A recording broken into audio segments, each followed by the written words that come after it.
In the radio studios of America, the technicians, the entertainers, the commentators, the administrative personnel daily unite their efforts in the creation of programs to please and entertain the vast radio public.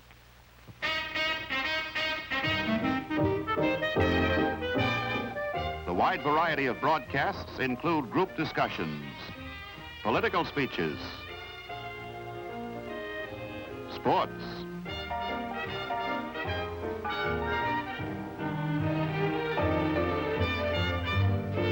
drama, and comedy. These are the programs that America listens to. Many of the programs are provided by large companies called networks, whose offices are towering skyscrapers. In their employ are thousands of technicians, musicians, and artists. And with their elaborate facilities, their stations are joined together in networks that stretch from coast to coast, their giant towers straddling the country.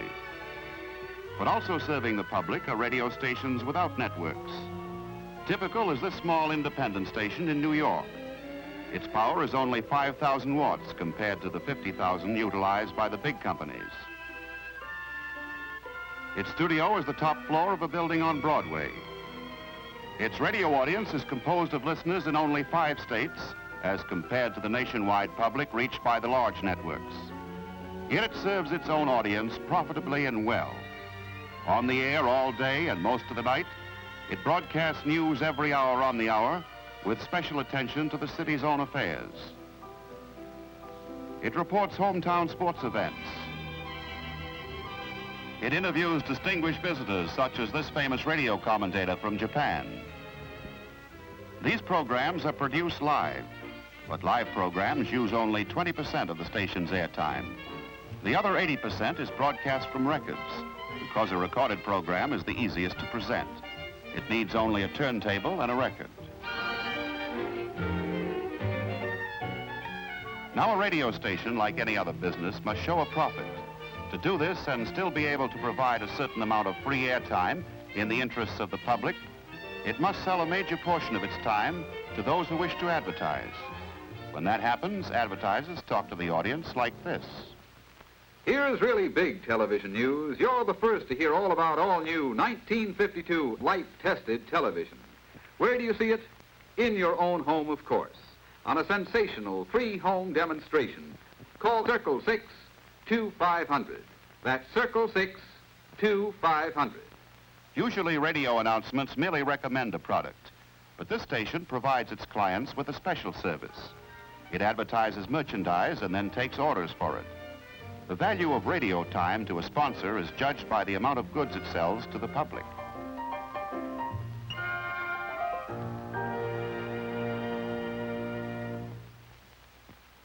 Responsible for the policy and operation of the station is its president and owner. He must conduct his business to warrant the trust placed in him by the government, which grants him free use of the airwaves.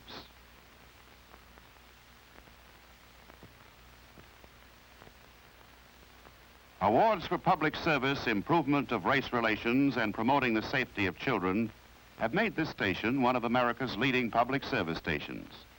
For such campaigns, the president is directly responsible. One of the more important station activities is the educational department, directed by his wife. It's her job to maintain contact with groups interested in public welfare.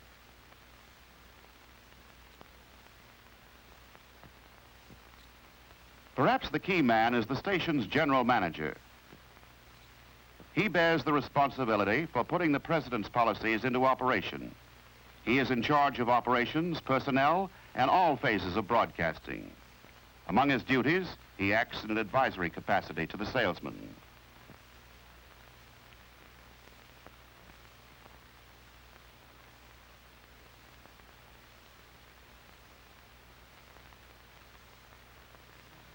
The program manager is responsible for contact with the community and evaluates public service needs. His first responsibility is to see that the station runs smoothly from 6 in the morning until midnight. He must keep a balance between music, news, religion, sports, and other program interests.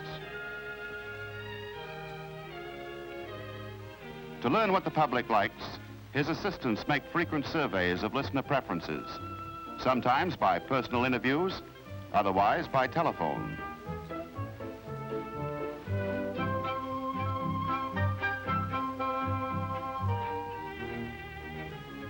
The results of these calls are tabulated, providing the program manager with a standard by which he can shape his policy.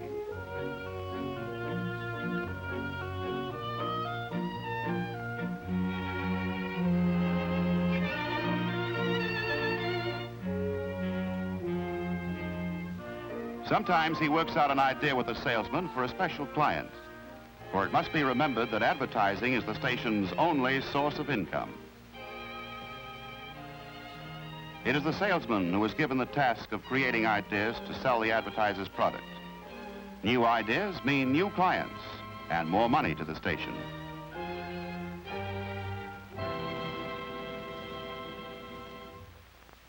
When the idea has been approved by the general manager and the director of programs, it must then be prepared for the ear of the listener.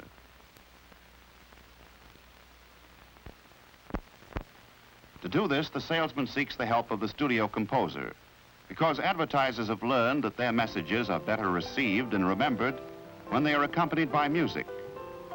For this particular sales idea, the salesman needs background music for a 1-minute announcement, something catchy. So he places his problem in the hands of the composer. The first step is composition.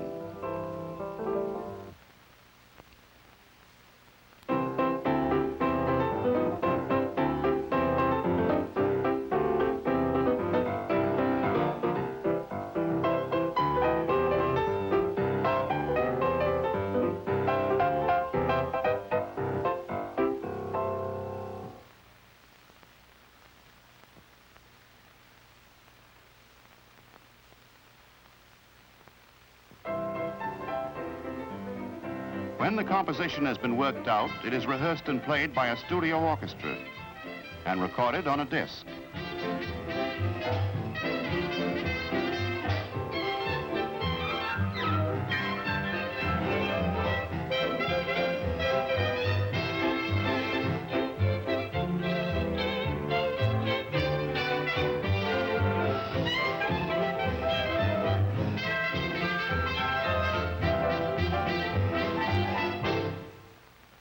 If the prospective client likes the idea, he may agree to become a sponsor. This means he will buy time so that his announcement can be broadcast. Many a client has ideas of his own about advertising. He wants his product talked about to excessive length, but government regulations keep the commercial time of every program within limits. So the salesman makes his own recommendation, pointing out that a long talk bores listeners who then turn to other stations, and nobody wants that to happen.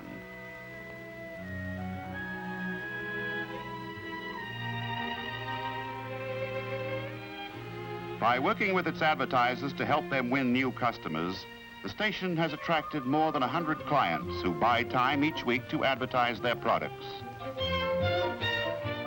Furniture, flowers, clothing, books. Yes, it sells books to children through a popular program called the Young Book Reviewers. This program features informal discussions by boys and girls of important books. It's so popular that the United Nations has recommended it all over the world to students of social relations. Guided by an expert, it brings from 50 to 200 young people to the studio each week to meet visiting authors and discuss their work.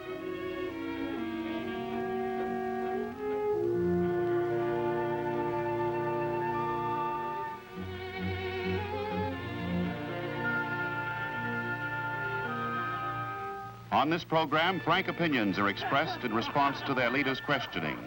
Miss Bronick, you're a great writer of biographies.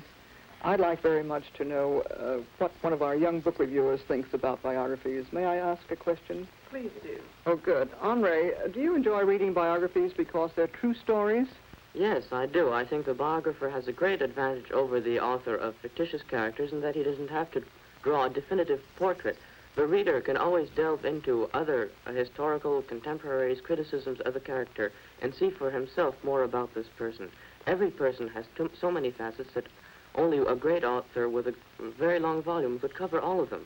But in the case of a biography, the reader himself can do the extra search, so that in the case of a man like Disraeli, where many books have been written, the reader himself can go into the history, the criticisms of the man, and draw a more perfect picture for himself. In other words, he isn't limited to what the author... An advertising announcement on a program such as Young Book Reviewers is ideal for a book dealer, for there is keen interest in a radio program that invites personal participation by the public. An advertiser does well who has his merchandise recommended on such a program. The radio station, which creates this kind of discussion, is serving the public by stimulating an interest in literature among young people.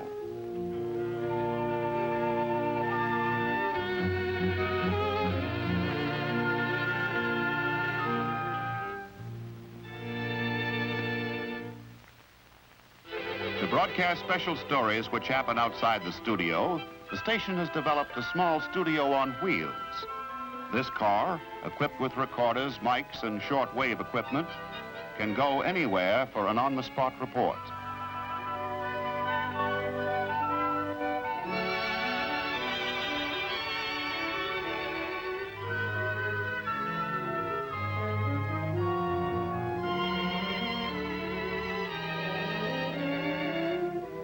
When the Security Council of the United Nations met in New York, radio faced the task of broadcasting its historic sessions. Few listeners had the time to devote to a meeting of 6 or 7 hours. This station therefore prepared a specially condensed version. Each day's session was recorded on tape.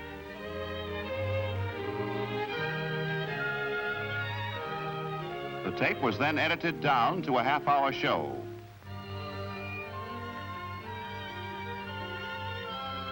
It was then re-recorded and finally broadcast at night when the largest audience could listen. The program became so popular that the station was requested to release it to the United Nations so that they could broadcast it themselves. The great American game of baseball is probably the most popular of the station's outside programs. It broadcasts all the home games of the New York Giants, thereby providing another source of income. For a nationally known cigarette manufacturer pays for the airtime during which his product is mentioned and recommended at suitable intervals. Thus, an event is made to yield a profit to the station.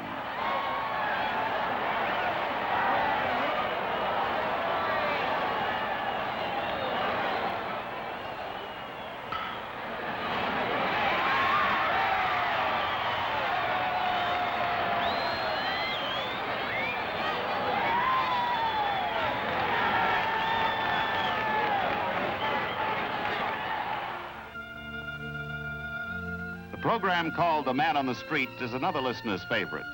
An announcer takes his mic to a busy sidewalk at dusk and interviews passers-by. Questions of the day are discussed and opinions and attitudes freely expressed on issues of the moment.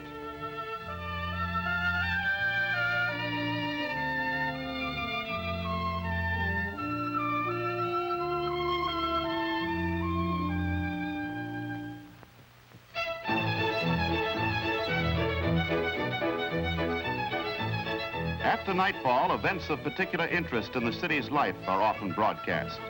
For example, this square dance in a public park.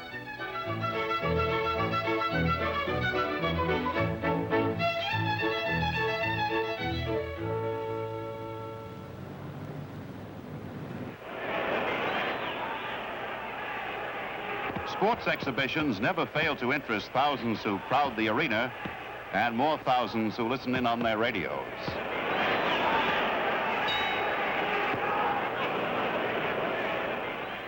As the day comes to an end and the home-going crowd reads the big headlines on the news tape in Times Square, a newscaster is summing up world events for his radio audience. Big stories from all over the globe and local stories of community interest. So ends the busy day. Everyone from newscaster to the lonely night shift engineer to the station's president share in the task of bringing to the public the type of program it likes to hear. For a radio station, like a newspaper, is a medium of information, education, and entertainment, and must recognize its obligation to the public. In addition, the station must show a profit. It must attract advertising clients.